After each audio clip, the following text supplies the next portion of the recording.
Is it done? Oh, yeah. Welcome to the Global Justice Report, an online production of the Center for Global Justice. I'm Cliff Durand, your host for today's program. The Center for Global Justice, El Centro para la Justicia Global, is a multinational and bilingual research center located in San Miguel de Allende, Mexico. The center is devoted to research and learning for a better world and empowering a solidarity economy. Due to the pandemic, we've had to discontinue our in-person events and are doing these webinars instead. But it means that we don't have our revenue-generating programs that have sustained the center in the past. And so now we depend on donations to support these webinars and to be able to pay our Mexican staff. You can donate at www.globaljusticecenter.org. Okay, so much for the commercial. On to the topic for today.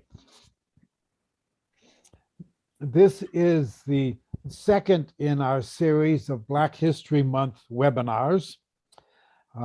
And we're very fortunate to have with us Cherry Steinwender, who is director of the Center for the Healing of Racism in Houston, Texas. She has led the organization for over 30 years, conducting workshops for various groups, not only in her area of Texas, but across the country. She's authored Bread is a Simple Food, Teaching Children About Cultures, and co-authored Dialogue Racism, a seminar that examines the history and sociological phenomenon of racism in the United States. For her work, Cherry has received many awards, among them the 2013 Gandhi King Ikeda Legacy of Building Peace Award, as well as the Diversity Champion Award in 2013.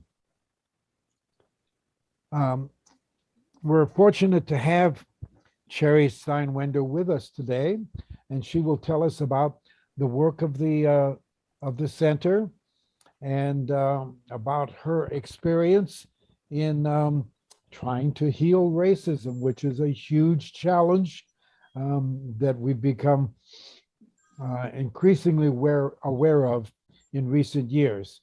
And so let me turn the floor over to Cherry. Thank you so much, Cliff. And thanks so much for inviting me.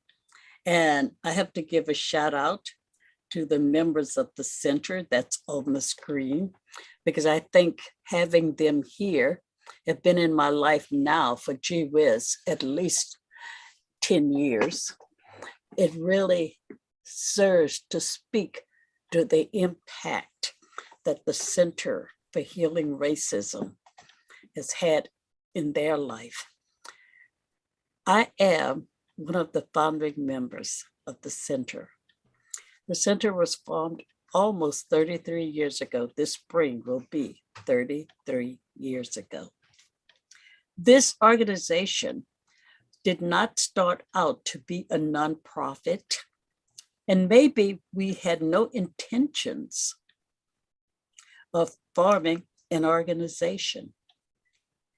We were just a group of friends that finally realized it is time to put racism on the table.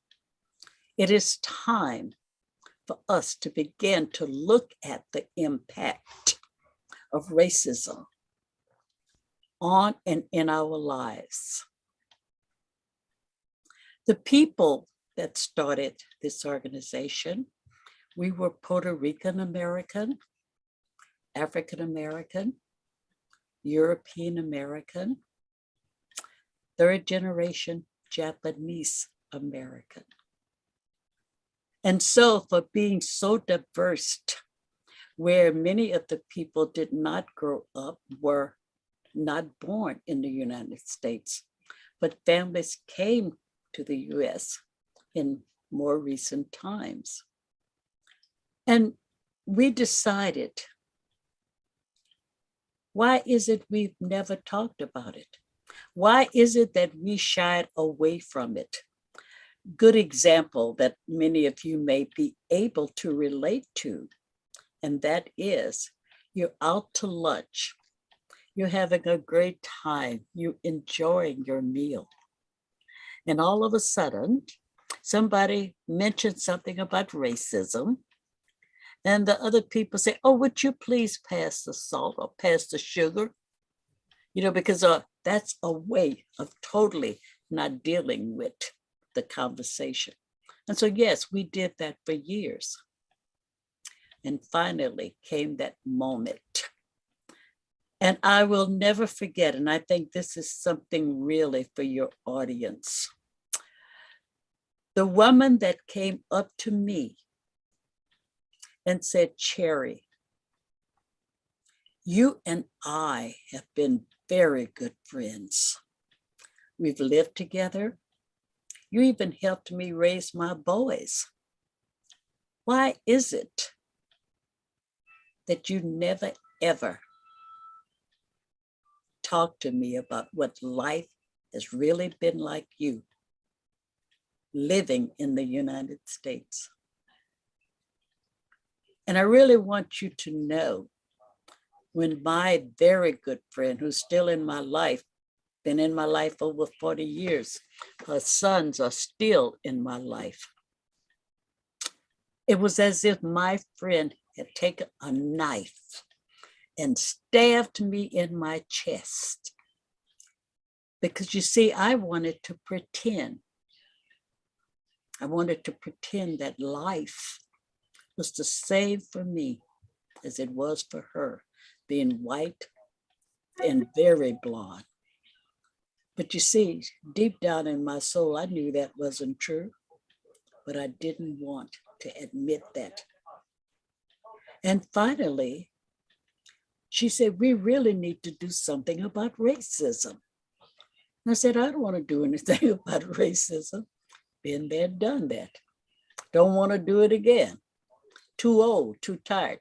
And you can relate to all of the excuses that we could come up with when we do not want to get involved, when we don't want to do the work, when we don't want to do whatever. You know, we could come up with all kinds of excuses.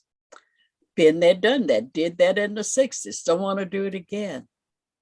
But you see, the greatest gift that my friend gave to me was to not let me off the hook. She wasn't going to hear that I'm too old and too tired. And finally, to get her off of my back, I said, okay, I'll do something about racism. And I will never forget what saying, I will show up and do something about racism, changed my life in ways that you cannot even imagine. And here it is 33 years later. And those people, some of them are no longer with us because of time. They were called and they moved on to that other realm. But I have been so blessed to be able to totally stay the course.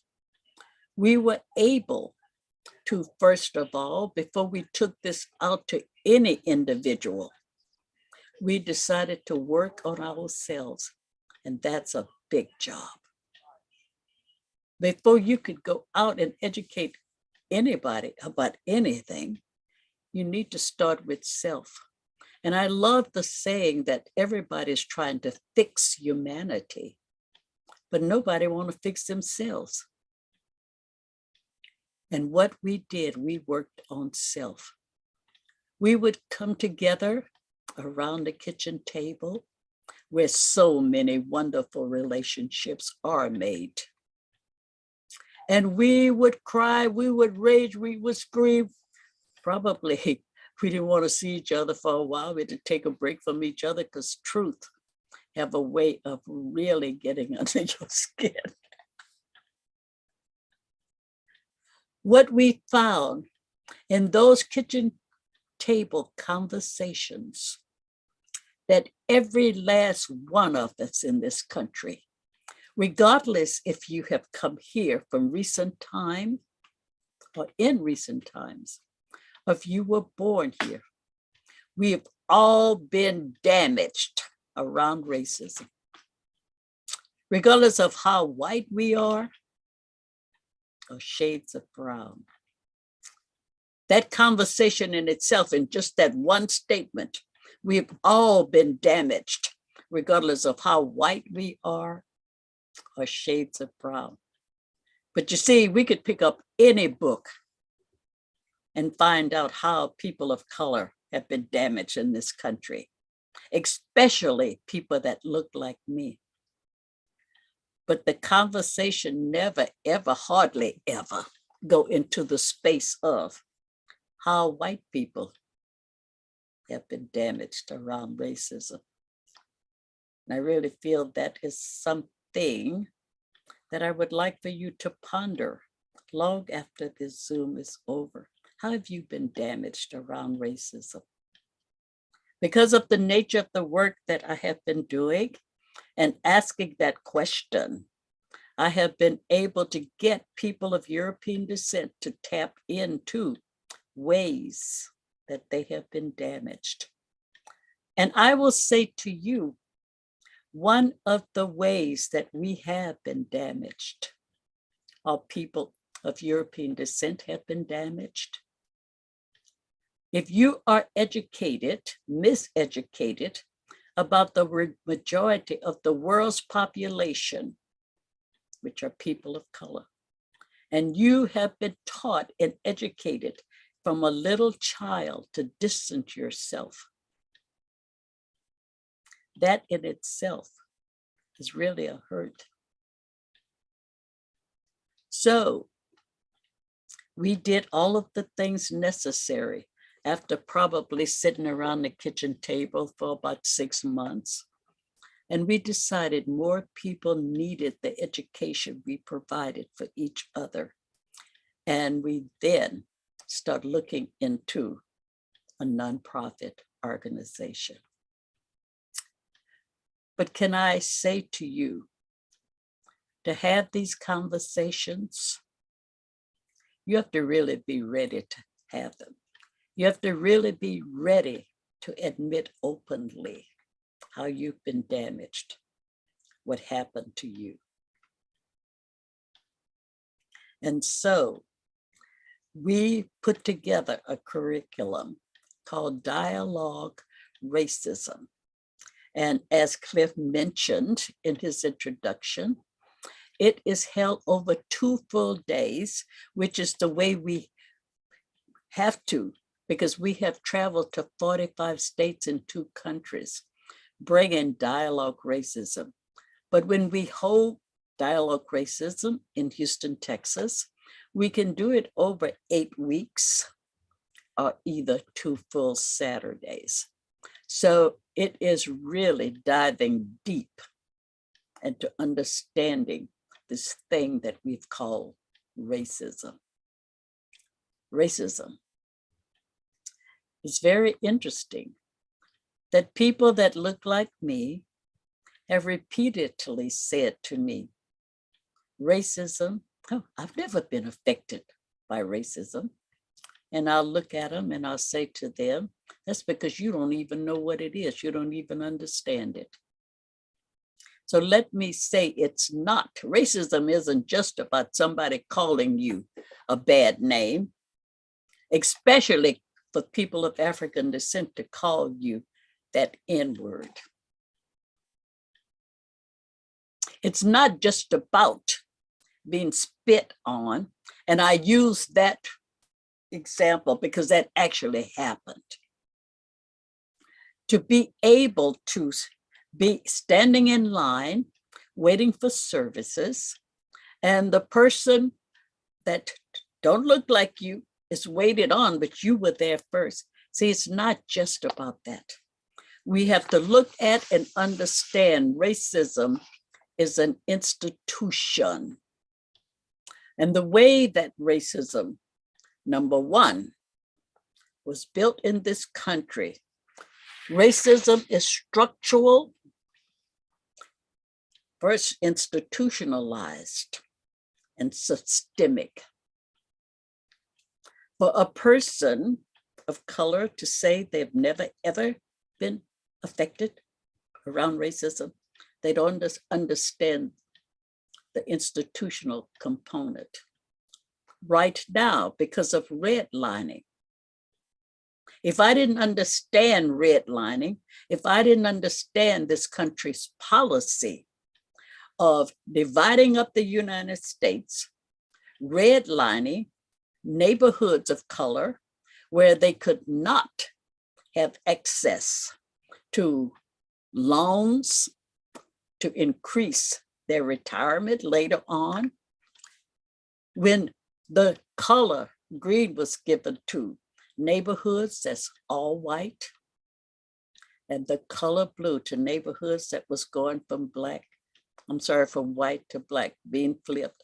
See, if I didn't understand that phenomenon, I would run around saying, oh, gee whiz, I'm not affected around racism. Another interesting thing to me is that the definitions that we use for racism.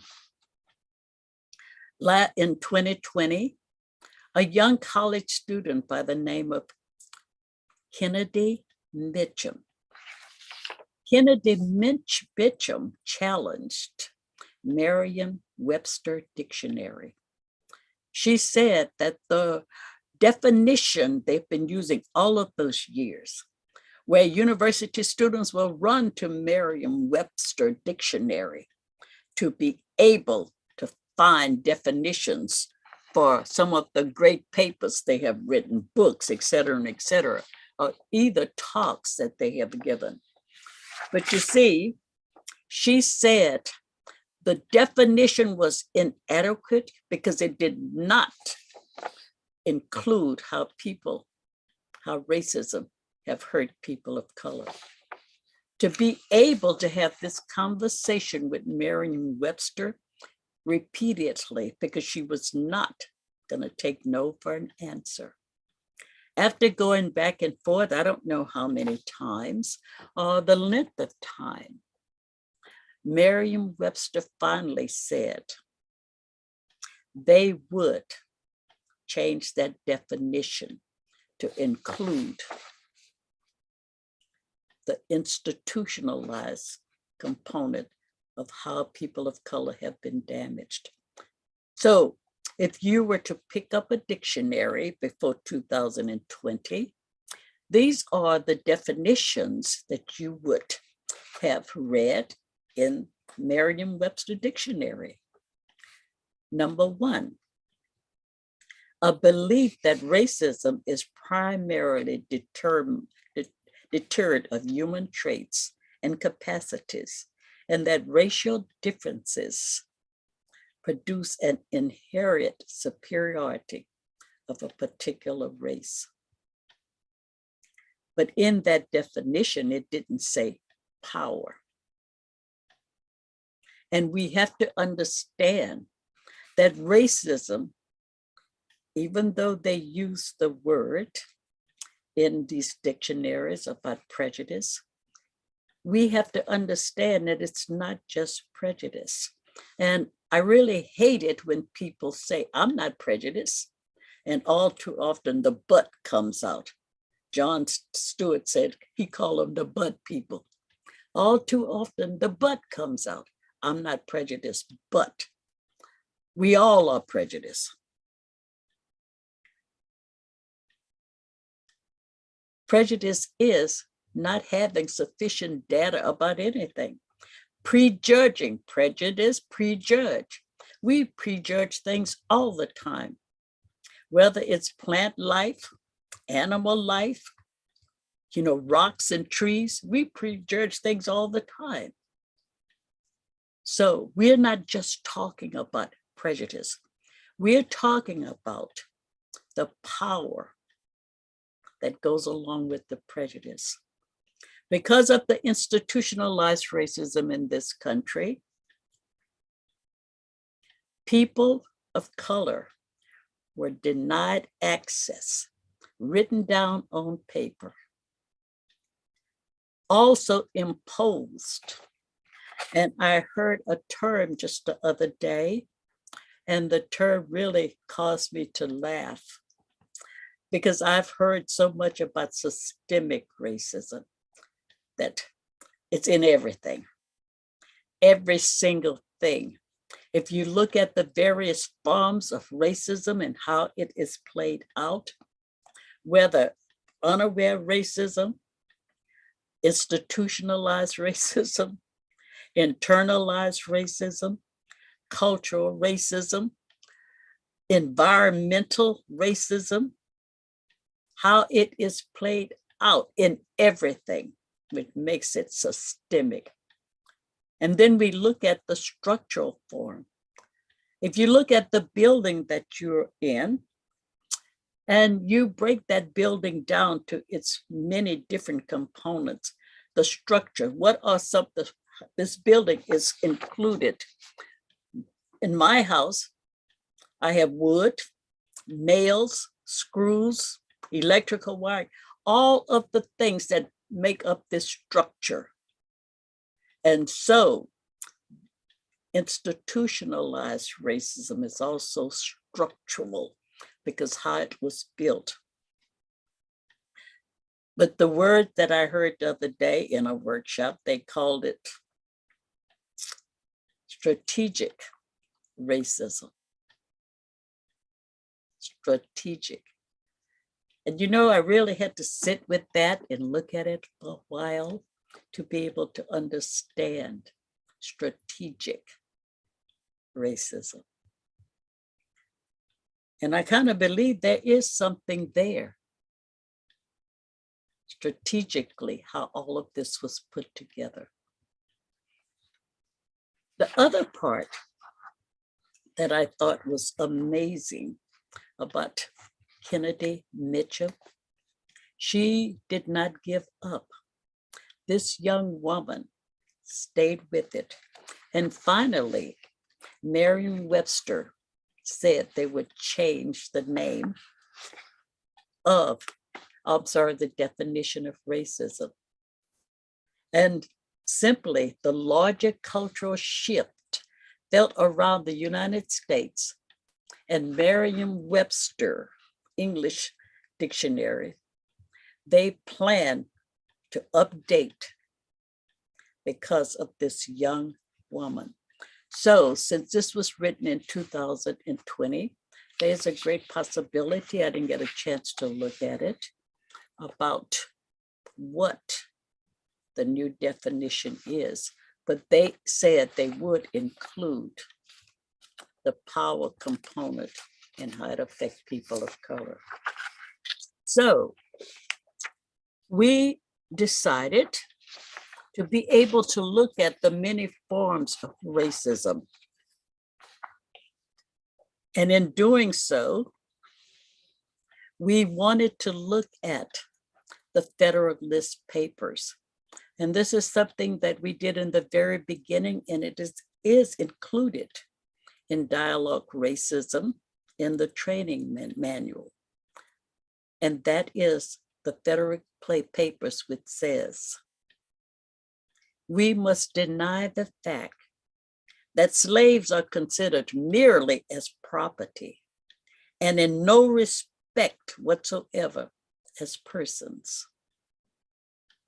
The true state of the case is that they partake of both these qualities, being considered by our laws in some respects as persons, and in other respect as property. And I wanted you to hear the word laws. This was written, this was laws. And of course, institutional type policies. And so it goes on to say, being compelled to labor not for themselves, but for a master, and being vendible from one master to another master. This is within our laws when we are talking about institutionalized racism. Slavery was one of the first institutions in this country. But all of the other institutions that followed, whether they are educational institutions, faith-based institutions, media is a form of institution, realtors, penal system, every institution that you could name, there were laws put into place that benefited some and kept others out.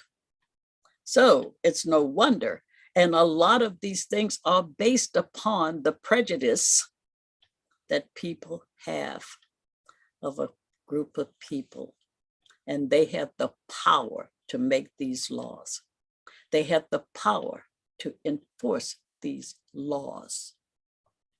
And so as we look at how the damage done to all of us because of racism and all of its many forms.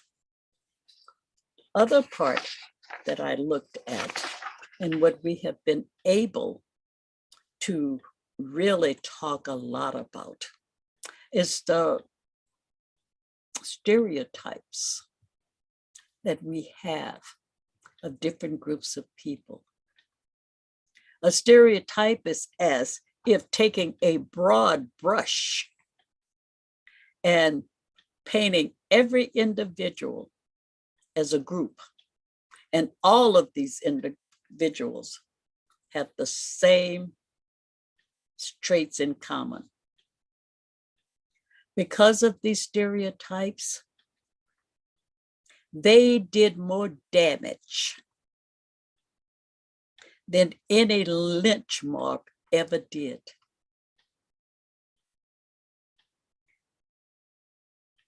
The late John Hope Franklin, historian, he said the reason that race remains is because we refuse to talk about it.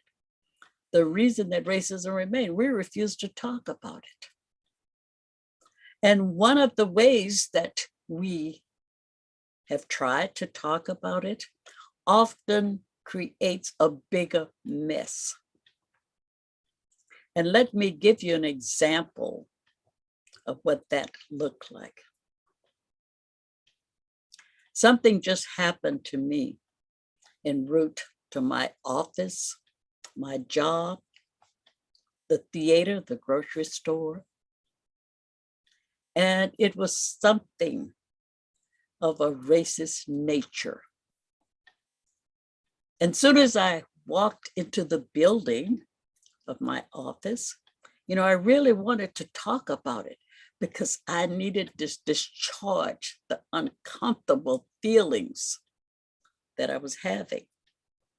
And so immediately, I'm telling this story. It may even have some tears in my eyes. And then the person that I'm talking to of European descent, this is the conversation now. Well, Cherry, are you sure that's what it was? Or maybe I am told that, gee whiz, Cherry, it's 2022. You know, the civil rights laws was passed a long time ago. Or maybe someone will tell me that I am being too sensitive. Just look at these three things. So when I shut down, and I don't want to have a doggone thing to do with you anymore, because number one, how dare you tell me how I should feel? And this is something too that I'm sure women can relate to. When we are going through things in our lives and we tell them to a male, and then the male says to us, we're being too sensitive. Maybe if we were talking about sexism, the same conversation would come up. Oh, gee whiz, it can't be sexism. After all, you know, y'all got rights a long time ago or whatever. This caused the conversation to totally shut down. So another part of the work that we have been able to do, because everybody's always wanting to know two things. I'm here, I showed up in your space because I really want to educate my parents, my friends, my coworkers. And they find out very soon in the work that we do. It's not about your family, your friends, or your coworkers. It's really about you. It's about you taking a journey inward to be able to see how you were damaged around racism. It's also very interesting to note that from the very beginning, we never, ever called anyone a racist.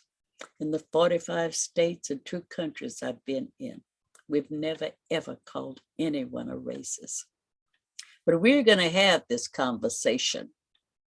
The way that we put it together to really be able to talk about racism is to say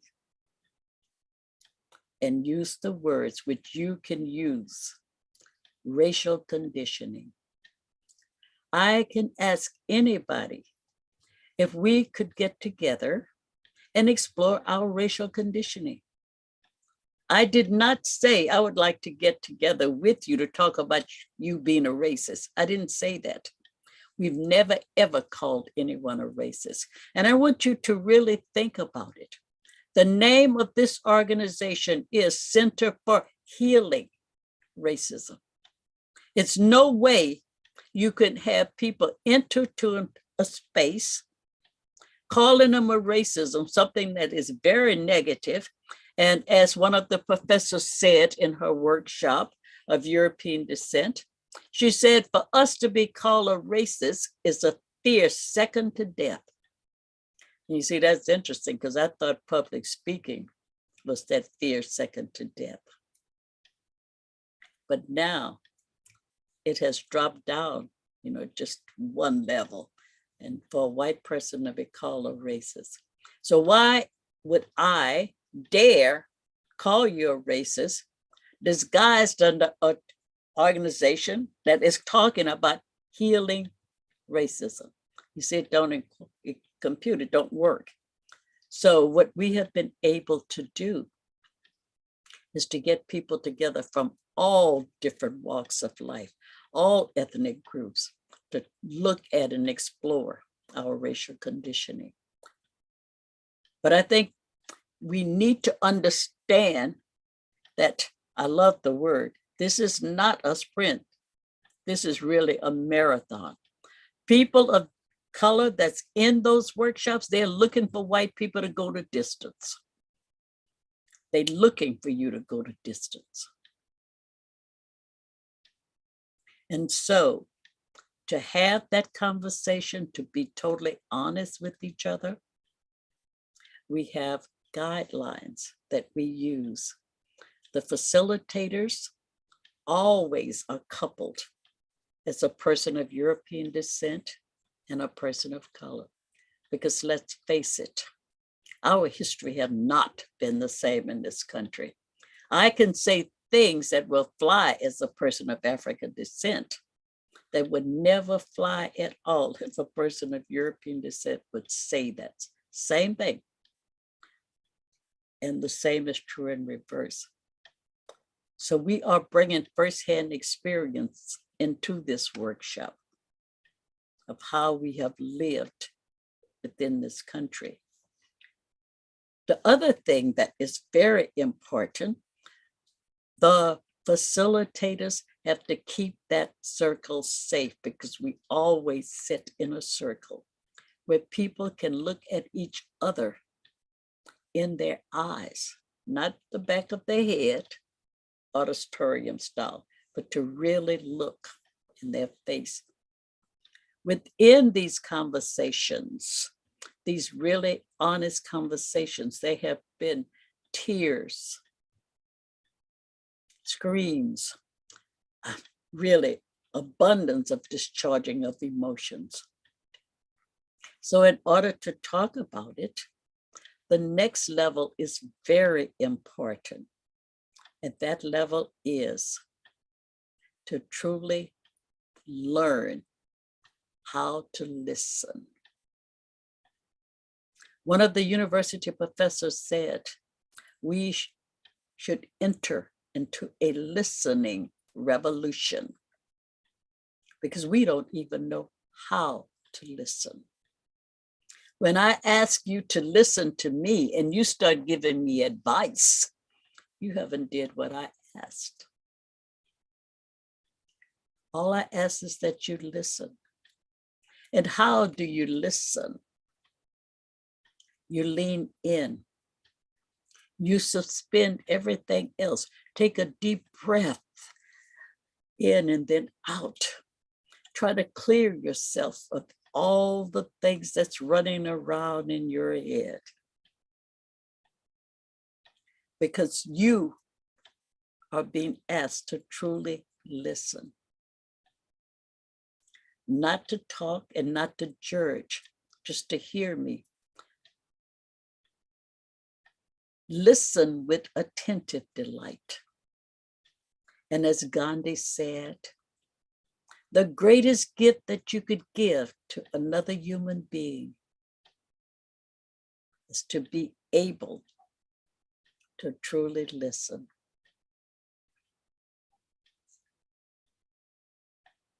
The next part of listening and the guidelines, if you make the container safe, people will tell you things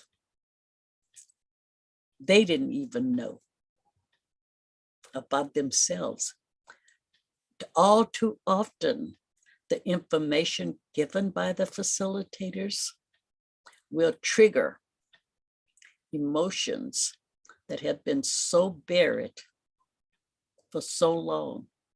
The individual did not know they were there. And in fact, that's something that just happened just recently. For years, it was buried so deep. And so, in looking at the work of the center, to be able to know, and I've said it over and over again, words have power. Just one word can really sabotage a workshop, a conversation, or either a lecture. We are learning now that even with the title that was given to the 5 teenagers that was accused wrongly of killing a woman in a park in New York. And so that name that they called them in the beginning, and right now I'm losing the first name because I got rid of it out of my mind, I guess, but they are called the exonerated 5. Instead of the Central Park 5, the exonerated 5, which have much more meaning. It's the truth. To be able to use the word slaves rather than enslaved. So words have power and they have meaning. And I'm sure that you can come up with so many more of how you've looked at things, you were educated one way, and now you're learning that it is best to watch what is coming out of your mouth. I know very well in this country, when we were not allowed to name ourselves, part of this whole institution defined who we were. In the Federalist Papers, it says what we were 3/5 of the human. It also said that we were colored and Negro. But when we were allowed to name ourselves and we took on terms like Afro-American, African-American, or people of color rather than colored people. And the saddest part about that, when you are allowed to name yourself, how too many people would say, well, what do y'all want to be called now? That's a sad reality. I truly believe that every human being, collectively or individually, have the right to name themselves. And regardless of what that is, we should respect that. But the institutions even named us. Healthcare. Right now, we are looking at, because of COVID, we are looking at how the treatment, even though the laws are no longer there, you see, because, truthfully, we've had the civil rights laws passed, but just because those laws were passed, it does not mean that individuals are not still acting on and acting in a way as if those laws were still in place. So you can say, oh, we have freedom of this and freedom of that. But I will say to you, the individual treatment in people of color visiting these medical institutions and not giving the same treatment as their white counterpart. So it doesn't matter that the laws have been passed. People have found a way to get around the laws. And I think it's so important. You see, you cannot write those laws down anymore, because see, you can't leave a paper trail and you can't get caught, busted. But you can put things into place. Examples. A hiring company in the United States, they really wanted all white people, but they couldn't say that. They couldn't write that down. But there were people that was trained and they had code words. And the code words for white people is a AA, All American.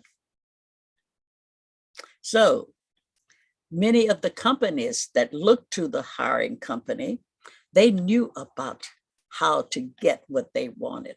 They would just call up and say, I want an AA. Another person that I was very close to that was a part of this organization, he worked for a national energy company. And whenever in the hiring practice, they would interview everybody. Everybody walked away feeling they got that job or had the possibility of getting the job. But the person conducting the interview would, all the people of color, their application was dog-eared. and then put to the bottom of the stack. See, nobody knew that, but the people that, was trained by word of mouth. You pick up the paper with the dog is, you already know it's a person of color. There have been many incidents of ways to get around the law. And so I look at why have this conversation, the conversation about looking at our racial conditioning is so important. I feel we have to do this. If I am going to really truly understand the mechanisms and the dynamics of racism, I'm not going to understand it totally just by reading a book. And see, that's another thing that all too often when things happen, we run and we read a book. We need to have these conversations. We need to sit down with people that's different from ourselves and really be transparent. The other part that I will say is that for the first 10 years, we only worked with adults. We hit that 10-year mark, and I realized we need to begin working with young people, because if we start off in kindergarten or first grade, before all of the other stuff can be put into their heads, and letting them, bringing them to an understanding of who we really are.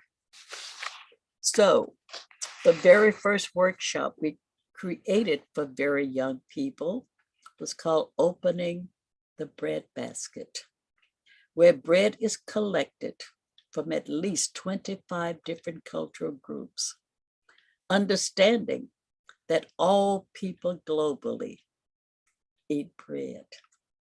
And with that, we would bring bread into the classroom. And many of these breads have long histories and stories. And we tell them to the children. And then afterwards, they get a chance to sample all of these breads, many they have never seen. But what is the reason for the lesson? Is to get children to understand that like bread, it looks totally different from culture to culture, but it's all bread. Human beings can look different from culture to culture, but we all belong to the same human family. And that is the lesson. And this lesson has been taught in many schools so that children can see who we really are. After the 10 years of teaching elementary school, we created more and more workshops. And most of these workshops is around stereotypes for students in high school. Because if John Franklin said the reason that racism remained because we refused to talk about race and because of these negative stereotypes. So we have to begin to look, examine, and debunk the stereotypes. And last but not least, this is the book that was written after the workshops, entitled Bread is a Simple Food, Teaching Children About Cultures. The book was first written in English, and December of 2021, the book was translated into Spanish. And so now it's on the market, the Spanish edition. So to give you an opportunity to ask questions, I would say that, what does this look like after 33 years? And first, many people did not want the word racism in our name. The pushback telling me that I should change the name and take racism out of the name of the organization. And I said, that's not an option. I will never do that. I'm not healing from diversity. I'm healing from racism, straight up. The next thing of dealing with, don't keep the racism in your name. No, I'm going to talk about racism. I've had people, like two of the people on, or three really, on this Zoom, as I said before, have been around for at least 10 years or more. And it's not just showing up for workshops. We live our lives together. We have become so connected. They help promote the center because they believe in the work. For too many people, when they hit that wall of really looking at what in this country was created, that there were people that did horrible things to people of color. There's a lot of sadness. There's a lot of grief that goes in to being a part in learning this history. So if you really want to talk about racism with people that look different from you, where do you go? The next thing is we do not do shame and blame type of work. I remember doing a workshop in New Orleans, and the people that invited us said, there's an organization right here in New Orleans, but we will never use them again because they're doing all this blame and shaming type of work. So that is not the way that we work. One of the things that I know for a fact, as little children, we come into this world wanting and desiring connections with all human beings. That's who we really are. And so the work that we are doing at the center is connecting human beings. But first we have to go through the pain to be able to come out whole on the other end. And I would like very much to hear from your audience. If there are any questions or comments or something they would like me to, go deeper into, please, I'm here for you. All right. Well, thank you, Sherry. Let's open the floor to questions and comments. I should point out that some of our audience is on YouTube, and for you to be able to get a question to us, you'll have to email it to global.justice.cliff@gmail.com. And I'll pass it on to Cherry then in the Zoom room. Those who are in the Zoom room, of course, can ask your questions directly. So I will put you all on my gallery view so I can see you all. And if you have a question or comment, just wave at me and I'll call on you.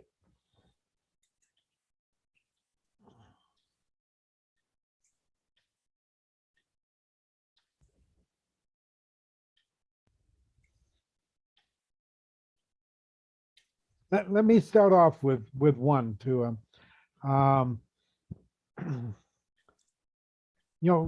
Racism used to be more undercover than it has than in recent years.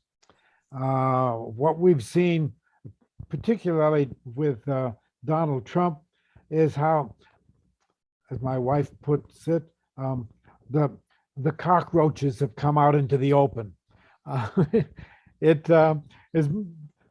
Racists are much more open and visible than before, and they feel empowered. Now, you said that that one of the things that is needed is that people have to come into dialogue, wanting to confront their racism. But we see a lot of people who have no problem in proclaiming their racism. How do you deal with that? When I said that people that come into these dialogues, they are people that really want to be there. Yeah. I haven't, even though we handle and put out a lot of press releases, letting people know that we are going to do this. And in fact, Ann Geyer is our PR person.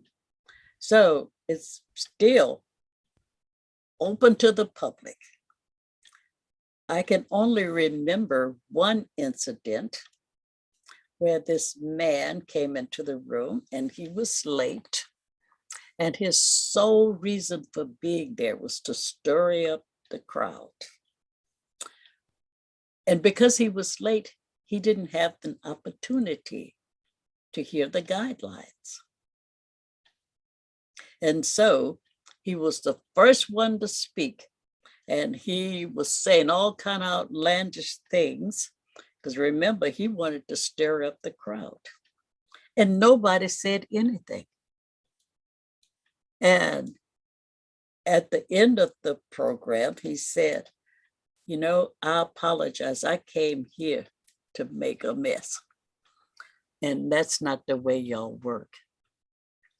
So the other part of it is, let's look at May the 25th, 2020, with the assassination, the lynching, the murder, whatever word that you want to use, because I feel it's all of them, of George Floyd, 9/29, 9 minutes and 29 seconds, his life was snuffed out. That particular murder shook up the whole world, not just the United States, because we actually witnessed a murder in our homes before our very eyes as it was happening.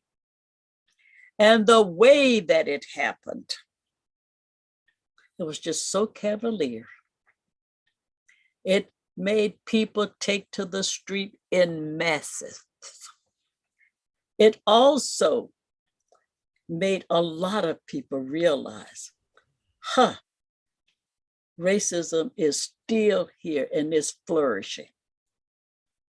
And so we went through that period of protest after protest. Even his little daughter, George Floyd's little daughter, said, my father will change the world.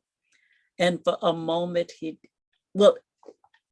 changed, his death changed the world. So now let's look at 2 years later. Oh no, 2020, yeah, almost 2,000 years. 2 years later. The people that was in the street in masses, you don't see that anymore. The people that was ringing the doorbell and sending emails like crazy and sending money like crazy to the center, that too have slowed down. But what I say to everybody, for every action, there is a reaction. Now let's look at the reaction. Let's look at the reaction of what we are seeing now with the rise of hate crimes and hate groups in this country. Let's look at the reaction to right here in Houston, Texas. I cannot enter in schools from pre-K to 12th grade because of House Bill 3979. You see, the thing of it is, so we have a way of controlling you, even though all of the laws were passed, the civil rights laws was passed. But the bottom line is, I would love very much to be in a classroom and have the teacher trying to save her job and trying to teach Black history. I would love to see what that looked like, because she is not, or he is not able to tell the truth. I would love to be in a classroom where they talked about Martin Luther King. Once upon a time, there was this man of African descent, and a lot of people liked him and liked what he was saying, and they followed him. The end. So when you look at what's going on now, it was almost as if for a while we had a respite and it was underground. But even COVID brought out the mass hate and violence on people of Asian descent. And you see, it just takes almost like one thing to get the people to explode. And then they're going back to business the way it was years ago.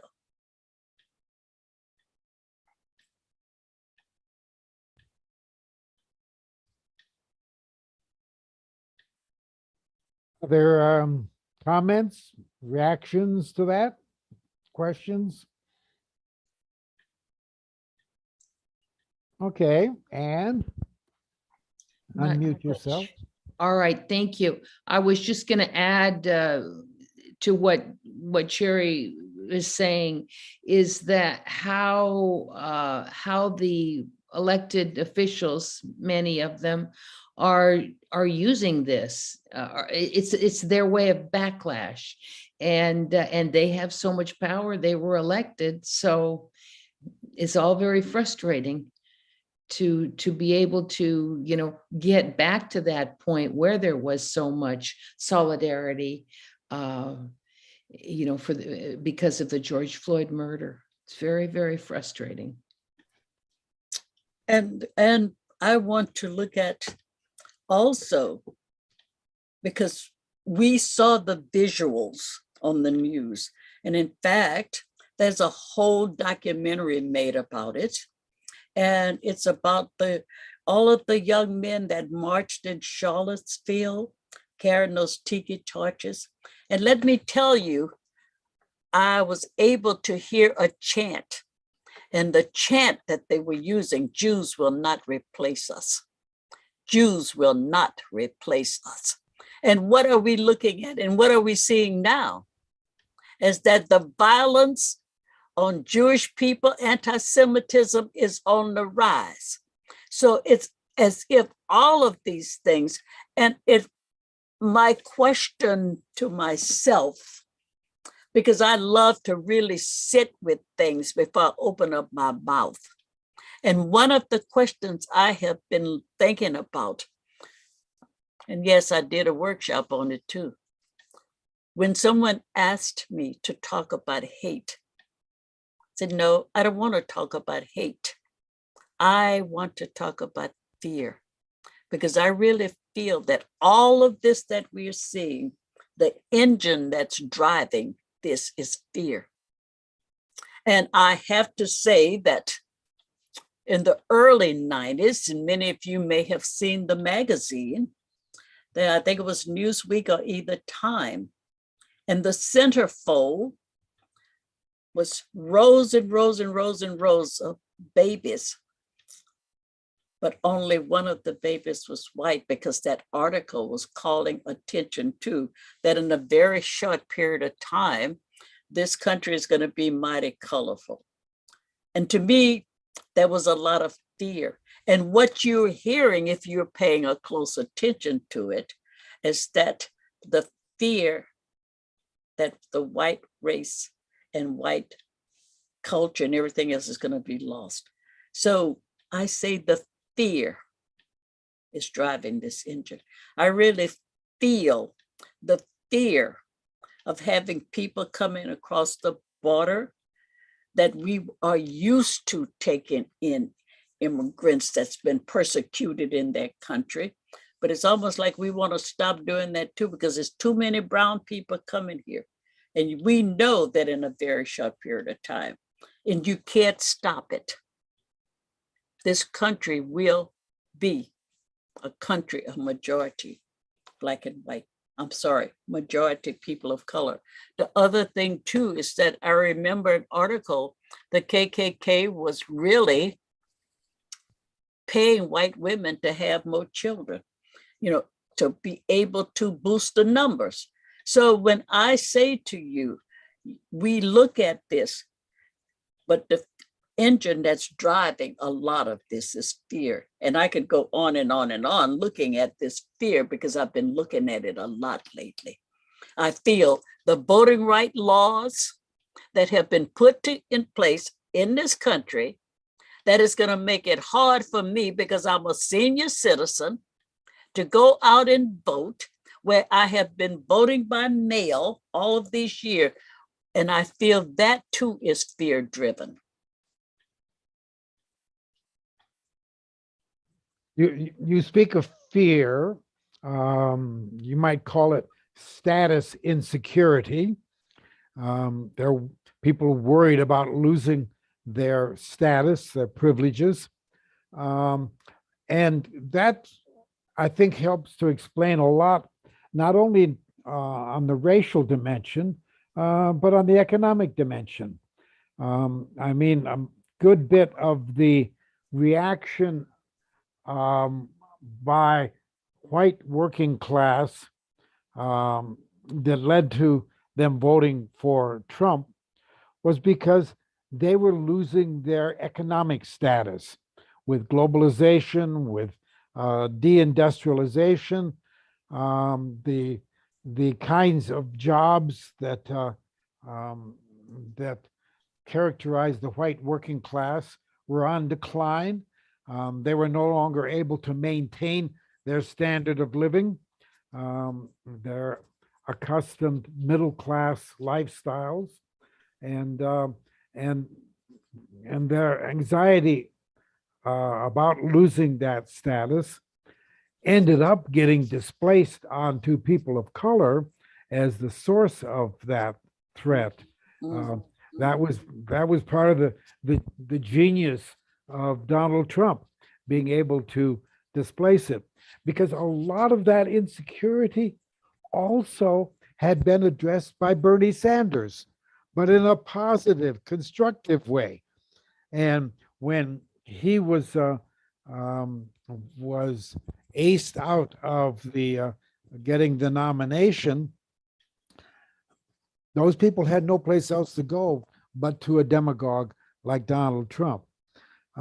So the status insecurity or fear is something that I think has become a very pervasive feature of life in the United States, and we're seeing it reflected in the growth of or visibility of racism.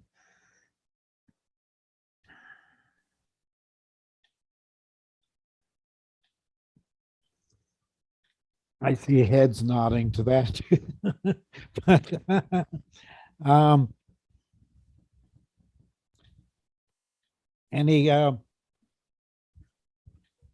any questions or comments? Well, let's see. I looking in my email here, I see that Ann Geyer sent the Merriam-Webster definition of racism. So let's look at that. Or do you want to read it to us, Anna?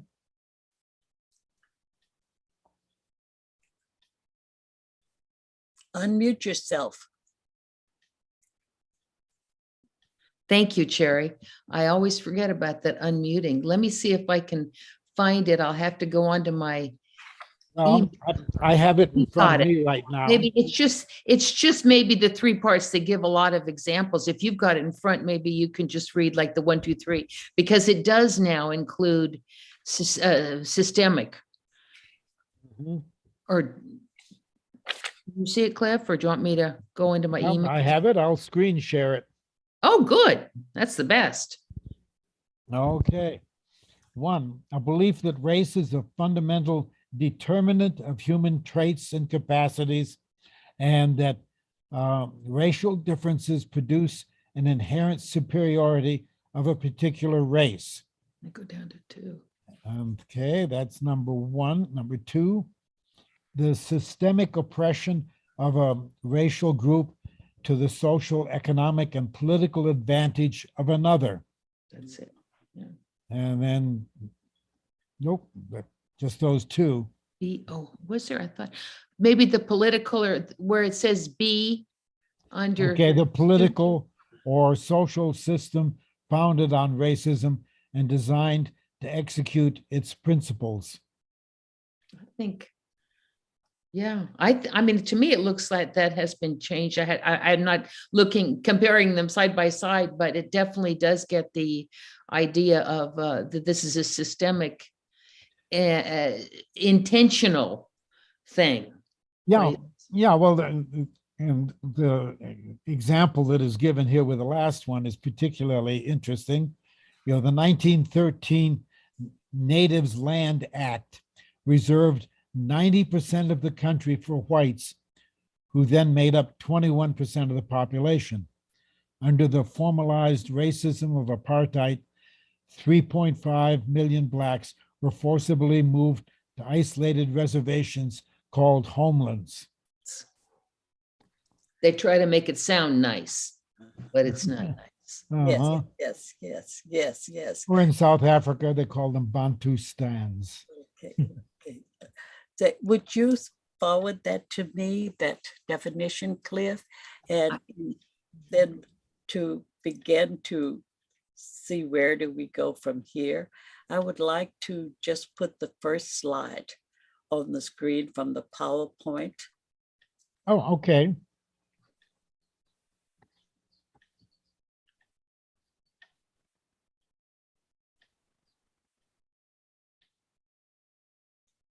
Thank you. I think this is so important.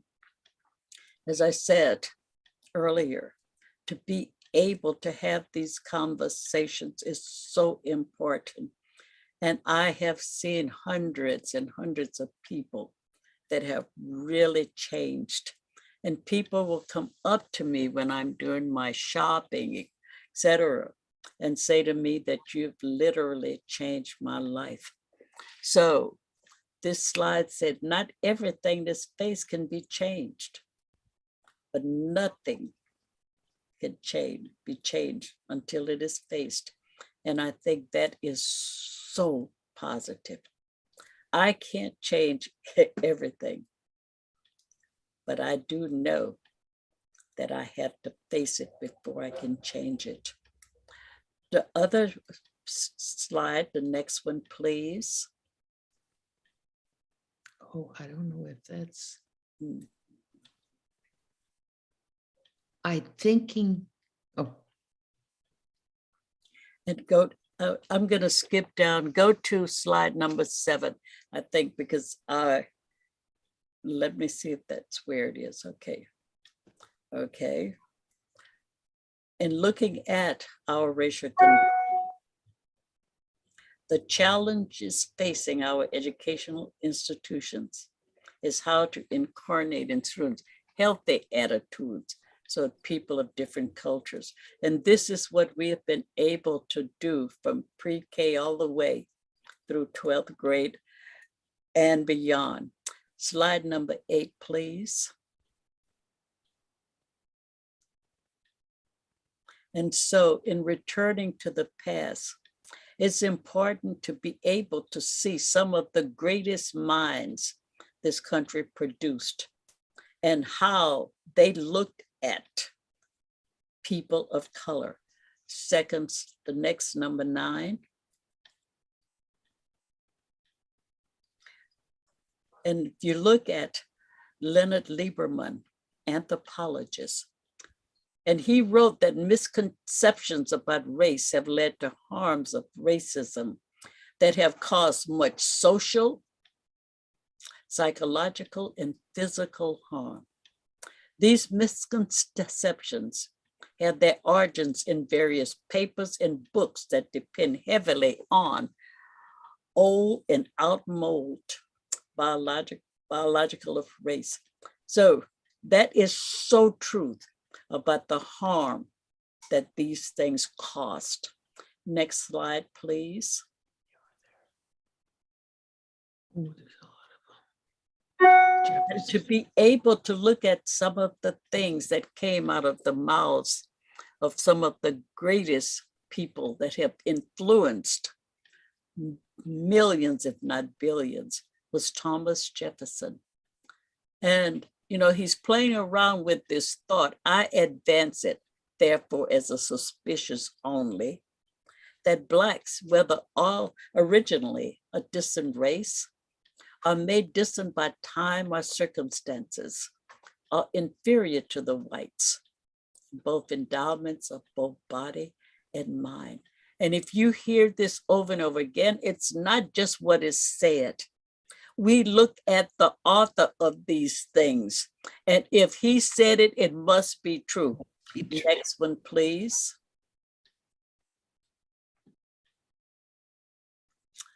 President Andrew Jackson's 5th annual message, talking about Black people. They have neither the intelligence, the industry, the moral habits, nor the desire of improvement which are necessary or essential to any change in their conditions. I'm sorry, this is about the Native Americans, I'm sorry.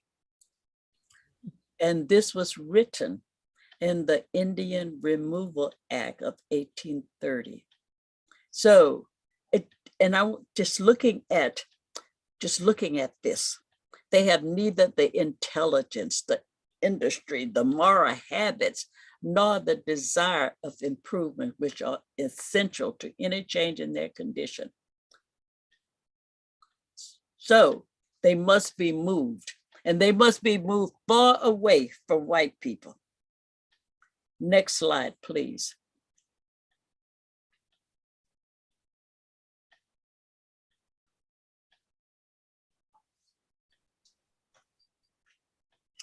And another president.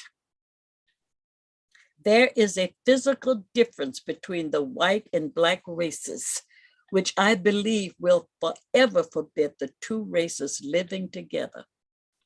While they do remain together, there must be a position of superior and inferior. And I, as much as any man, am in favor of having the superior position assigned to the white race. Remember, it's not just what is said, it's who's saying it. Next slide, please. That's the great liberator speaking. Oh yes. Oh, yes. Historian Arnold Torsby, when we classify mankind by color, the only one of the primary races which have made any creative contributions to any of our 21 civilizations that have not made any is the Black race. We have not made any creative contributions. And now when you go back and begin to look at all of what's going on, what they're uncovering, we've made a lot of creative contributions to this country and the world, including those pyramids, which they're trying to say is white, that white people built that in Egypt. Next slide. And here's Matthew.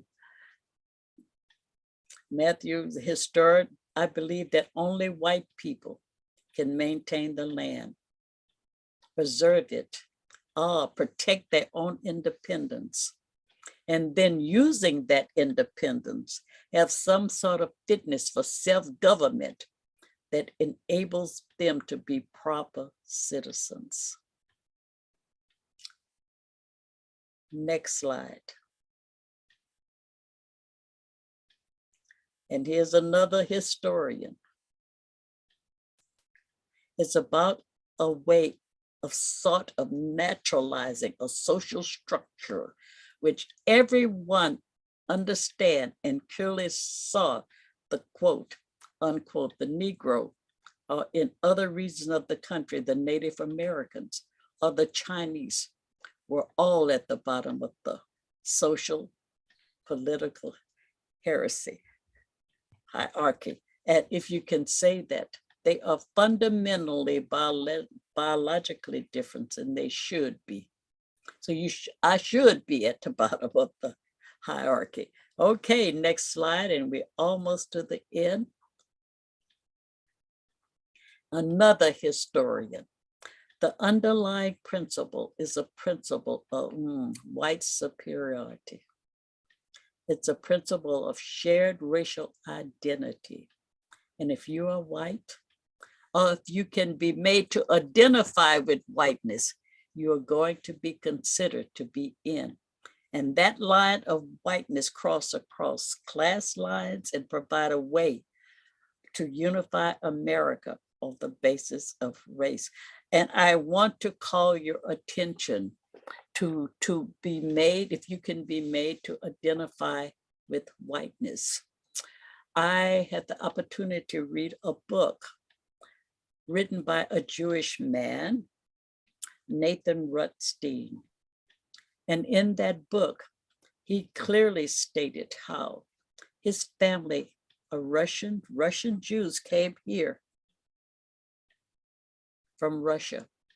They were escaping oppression. They left everything they owned behind for the American dream.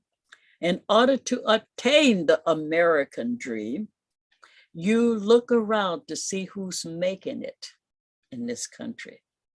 And if you have a skin color that can be made to identify with whiteness, then you are part of the in crowd. But what happens is you have to take on all of the values of that group, and you have to dump on all of the people that they dump on. You use the same stereotypes that they use, and on and on and on. So if you are made to identify with whiteness, you take on that ideology. And with the last slide, number 18, I'm skipping through some because it's a lot. Let's look at number 18. I want you to take a really good look at this woman. And for many of you, you may in your mind think what ethnicity she is. And I don't use the word race because I don't think there's different races anyway. We are all one human race. We all members of the same human family with what? 99.9 DNA in common. This woman is a computer generated picture. And I think that is so beautiful to be able to see how this computer came up with all of this to create this woman. And so my last and final thoughts to you, that is the other part that we try so much to impart in people. I don't use the word different race, the words different races. And if there's no word that you can use that adequately express who we are as one human family, make up words. And so we make up words all the time. There are new words in the dictionaries all the time. Make up new words, but try not to categorize us as different races because we are not. That too is a racist constructed term. So we have to understand that it was created for a reason. It was created even if you have one drop of black blood, it makes you black, and it really doesn't matter how white you are. All of these institutional laws are still biting us, and we have to work hard to do something about it. I want to thank Cliff. I also want to thank Anne for connecting the center with Cliff. And with that, I think you have 5 minutes for your closing, Cliff. Okay. Well, thank you so much, Sherry. That last image from Time magazine tells it all.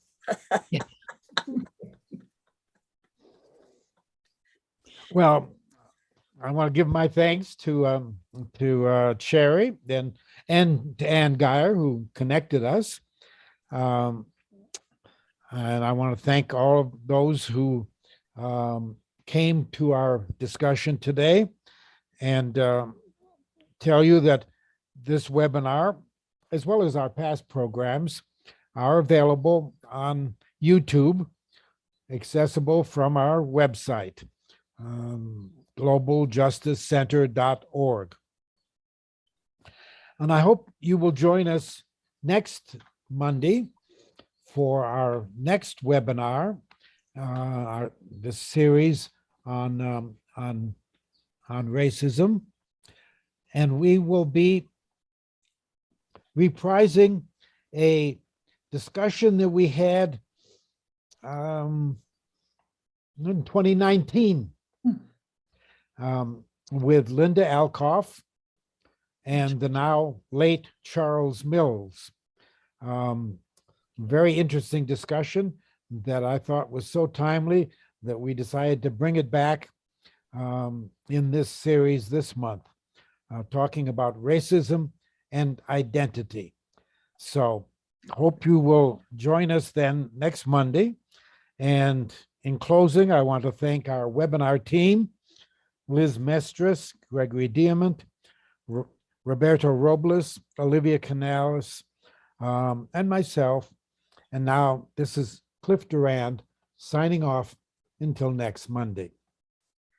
Thank you, Cliff. Okay. Bye. Bye-bye. Thank you, Cliff. Thank you.